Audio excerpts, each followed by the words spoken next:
Guys, have you ever been walking on your hardwood floor and feels what feels like a speed bump in the hardwood floor? Today, that's what we're dealing with, and we're going to be showing you exactly how to fix it.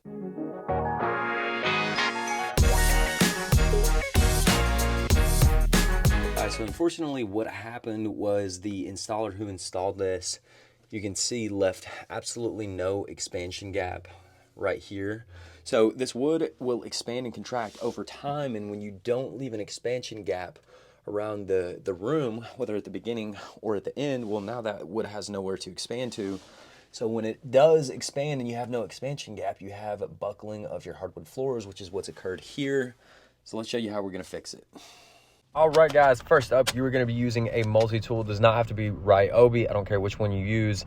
And then just a carbide tipped blade or any just sharp blade. You don't want to use a dull blade. All we're doing here is creating a relief cut, so that way we can go ahead and pull the other planks out. What we're having to do now is go ahead and pull that shoe molding off because it was too hard to get that piece out without pulling that shoe molding off. And then we're just going to start pulling the planks one by one individually. This back piece was a little bit of a struggle.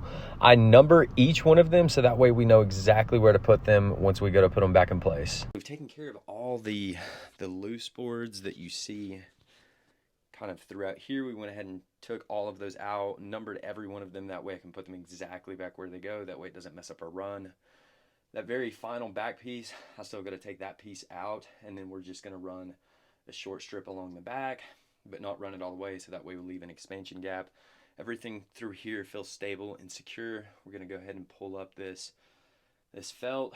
Or actually, we might keep it the last few runs that we're 100% going to glue and top nail, just to make sure we don't run into this issue again. But guys, it is looking good so far. In order to keep these boards, and guys, we very well could have taken all of these out, put brand new ones in, sanded it, finished, stained it. This is going to be the easiest, quickest way. Our clients didn't want to get too involved in the project, so that's why we're doing it this way. Guys, there's many different ways to skin a cat. This is the way we're skinning this cat. We're just going to cut all of the nails off of here. They didn't nail them near enough. I think that's the biggest reason is because they didn't leave an expansion gap. So nonetheless, we're going to go through, cut every one of these off, and then resecure these boards. We've got all the staples out, got them all out of the boards. We went ahead and picked those up. We go ahead and take our vacuum now. We want to make sure that, we have a good, clean, dry substrate whenever we start reinstalling these boards. So we're going to go ahead and vacuum, get all that dirt and debris. Probably do it row at a time because I already have these laid out where I want them and I don't want to get it messed up. Even though they are numbered and labeled, I prefer to do it that way. So let's go ahead and start cleaning.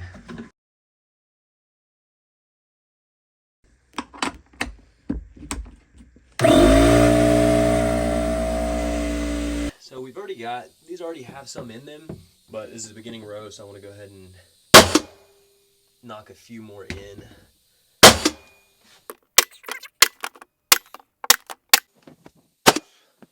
Much better.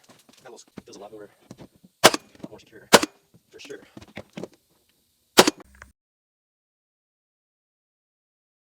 All right, guys, so we're eventually going to get to a point, which is exactly where we are, where you're only going to have so much room that you can't get the slap nailer in there anymore. So we're going to have to hand nail these.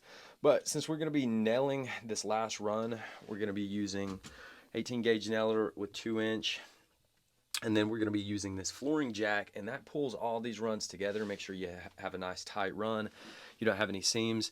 And then we're also going to be doing glue assist as well. Again, just to make sure that these last few rows don't separate over time. We're going to be using the Bona Quantum adhesive.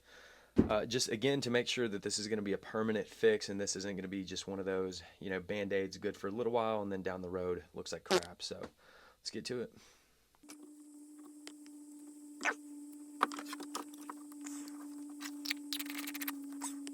Tip of the day, always make sure you're using an actual hardwood adhesive and not something like liquid nails. If you have it for long enough, you'll figure out why not to use liquid nails. All right, guys, we're finished almost. Basically, last thing you want to do, you see we got a little bit of adhesive. You can take some acetone, pour it right over that glue, let it set for just a little bit. Then we'll just take a cloth, just wipe it and it'll come right up.